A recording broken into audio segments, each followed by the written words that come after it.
Good afternoon, good afternoon, good afternoon. Ivory, my sis, thank you so much for your welcome remarks and also for your partnership. Home Forward and the Urban League of Portland have decided that we will work together on a series of projects. 10 is the number. You are presently standing in number 2.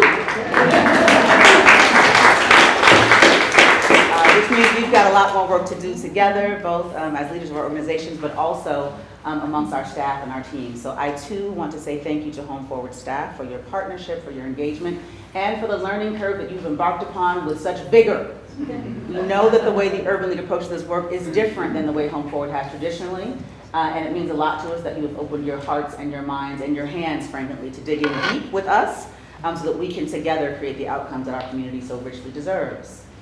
I also want to thank Urban League staff for doing the same, for opening your hearts, your hands, your minds, and engaging with our counterparts in some of these partner organizations, and also in and amongst yourselves, because the Urban League is what we do. There are lots of folks who talk about things that should be done, but the Urban League differs because we do that which should be done.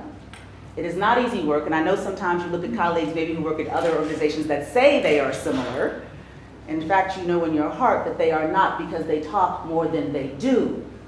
I say this to you now in public out loud because I know it's a different thing. That is why I'm so honored to call you Urban Leaguers, my colleagues, not just my employees, not just my staff, but my colleagues and my community members. Because we are in fact who we serve, and you know it, and you feel it, and you act like it week after week and day after day. I appreciate you. Thank you, Urban Leaguers.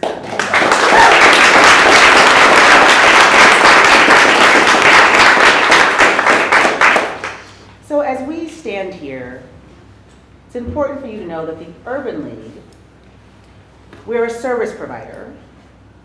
We're also an advocate for the communities that we serve across Oregon and Washington. Because while our name is the Urban League of Portland, we serve an entire region and have done for nearly 80 years. We offer a holistic approach that focuses on improving communities by strengthening the lives of individuals and of families, helping people to live the lives that they determine for themselves. Our approach produces unparalleled results. With clear evidence, our wraparound programs and amazing staff help in the revolving door of homelessness and poverty. Y'all, the forces that we face, the conditions that we see on corners and in empty lots, in back alleys and sometimes in parks, are solvable. A family member of mine used to say, resolve the resolvable problems, and then we can take a look at the others. Some problems, those of poverty and homelessness, are resolvable, should we have the will to do so. And how do I know that? I know that because for 9.5 years now, I have been the Chief Executive Officer of the Urban League of Portland. And while in decades past, we have had housing services, the Urban League owned dozens and dozens of units and buildings of affordable housing across the community.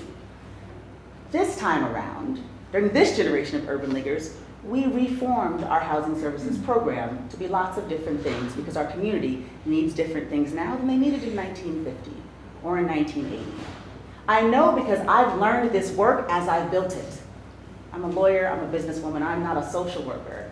I'm not a developer, I'm not an architect, I'm not someone who has deep and long roots in this work, but I do have those roots in this community, which allows me to listen and to understand what's needed. And then I guess I got a little thing from some of my sister leaders, some of my elders like Kathleen Sadat, who joins us today, that puts a battery in my back, because I remember, Ms. Sadat, all the time that you stood up and stood firm with your shoulders squared and your feet apart, saying what should happen next for people in our community. And yes, queer people.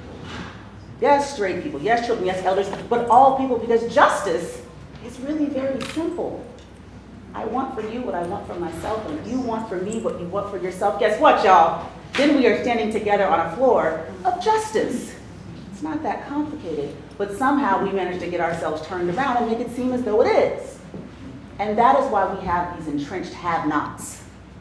While we have entrenched haves, not because of merit, not because of morality, not because of good and because of evil, but because of choices that we make with public dollars about who shall have and who shall not.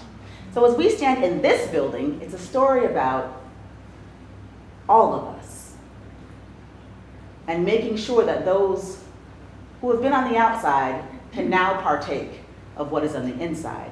Soon, I hope, after we wrap comments, you will take a tour of this lovely building. Some of you have been here in the past. I know some of my members of my team have been at the old version of this building. You remember what a challenge it was, even as it stood for providing affordable housing for folks.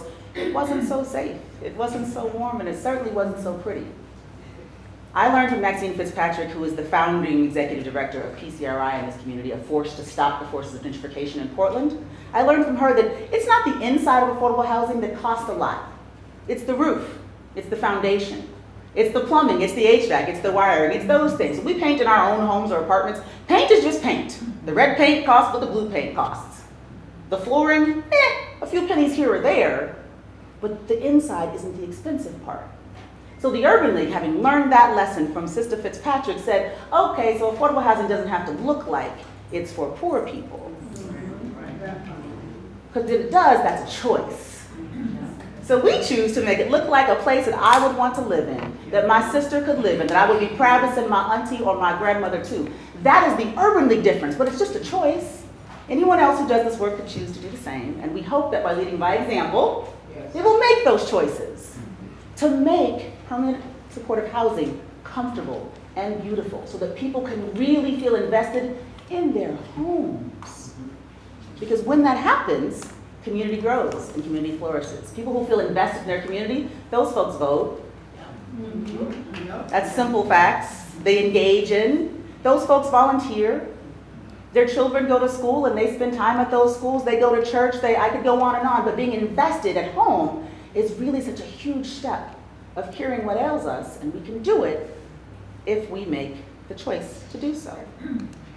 At the Urban League, we build for our community. Every space we occupy for our services must be a place we'd be proud to send our families. If it does not meet that standard, then it's not an Urban League project. It's as simple as that. And I say that again out loud because I need our partners to know that. You will not find us taking the shortcuts. You will not find us underfunding a project because we simply can't create the outcomes we need. And the Urban League won't put our brand on something that is not good enough.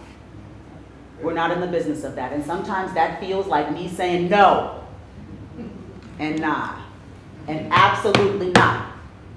Which is my job so often when dealing with public agencies, quite frankly. But it's so we can get to yes together with real outcomes and real work and a real project that will actually solve our problem. If I say yes to the first thing, y'all, we'll just be lullabying the problem, not really getting there, and that is not the work of the Urban League. We provide culture-specific services, including community building, and that means folks who live in this building will be able to receive services, peer support, case management, workforce services, health services, other things they need to really be on their feet, to empower them to live lives so that they can thrive. Why is it so important we have culture-specific services? Well, I'll just drop this little fact on you before I move to the next point. Some of you will know this, but as a Black woman in America, my health outcomes are best when my doctor looks like me. It's just a fact. I go out of my way in this state to find Black doctors, Black dentists, because the data is the data, right? The Bloomberg Philanthropic Foundation recently invested $100 million, I think, with the Morehouse School of Medicine, because those smart folks said the data tells us we need more Black doctors in this country to increase health outcomes for Black people. It's that simple, because that's how entrenched structural racism is in America. Now, it's not simply a matter of skin color, it's also a matter of heart and head and engagement, and willing to learn and to grow and to build. But we use our natural advantages for the benefit of our community. Beyond that, though, because the Urban League serves all peoples, so African Americans and others, and heavy on the others, because this is the least diverse city in America. And your Urban League is one of the largest and most successful in the country. It's because we serve all peoples with our unique blend of services. Because we are able to serve African Americans in this community, it also helps us to serve others who have been excluded from system and resources, because we understand it from the very beginning. We can see what's missing early on and help to deliver to those folks what has been missing from their lives for years and years and years. It makes us different. It's why now we're one of the largest housing providers, affordable housing providers in the state, not just in the Portland area. And it's with the work of folks like OCHS. It's with support from folks like the Portland Housing Bureau, that we can do this work. And let me be clear about what I mean by when I say support. Those folks work for us. You can look at the list of partners and you'll see many public agencies, but this one is private. This is a private business created for the purpose of making sure these other folks meet their responsibilities to the communities that we serve. It's not optional, it's required, and we get to be the voice for them. I say that while we're in a time of celebration, not to make us blue about what sometimes doesn't work, but to really put the pinpoint on this, folks. This only happens because the Urban League says, hey, it is time to serve those who you have not been serving, not just in the moment, but on an ongoing, consistent, and well-funded basis so that we can keep our commitments to the people who've been lied to and forgotten so many times. We're doing everything we can to set up our residents for success. We're offering financial empowerment services. We're creating access to health care and supplying basic home goods that people need to stabilize. That means every resident will have the ability to see a doctor, to start a bank account, well, a credit union account. Let's be clear. Our credit union partners have been far more partnery. And that is no shade to the banks that are listed on this list. It's just a simple fact of how credit unions are chartered versus how banks are chartered. So it will be credit union accounts that our folks will have the opportunity to establish regardless of their current credit status as we work with them to rebuild their financial lives. Because good luck trying to get a cell phone, let alone make a larger purpose without an account, right? It's really basic and fundamental. And while it would be great for the banks to go find these people to make them customers, they don't, but the Urban League does. And credit unions have decided that they are willing to work with us and to make some things really happen, and I'm so excited about that. I want to tell y'all before I wrap up that we wanted to ensure that this space is beautiful, that it's worthy of the people who live here, that we can keep our promise to them. That's why we ensured that the rooms and the spaces they will call home are furnished comfortably, fashionably, and with sturdy stuff. There will be beautiful art in this building. You see these blank walls now, they won't be blank for long. This will be a vibrant and colorful space that resembles the hearts, the minds of the people who call it home. People will be proud to call this building home. Already there are about 10 units. We needed to get this ribbon cutting done so we could move in other folks. We've already got plenty of folks to fill the building, so this needed to happen so we could get on with that. Some suggested that we tear this building down, Ivory, right? That was, tear the building down. It's gonna cost too much to build. There was some nasty media about it at one point in time. Yeah, I hear all that. They said remodeling would be too expensive and the building wasn't worth saving, but we disagreed. We were right. And we're proud that this building is a part of Central City, right? It's part of our downtown, where diverse folks will get to live. Too often when remodeling and redevelopment happens, the people who used to call it home are out of there. People who weather the tough times in the space, who put up with too few services, don't get to call the new lovely space home.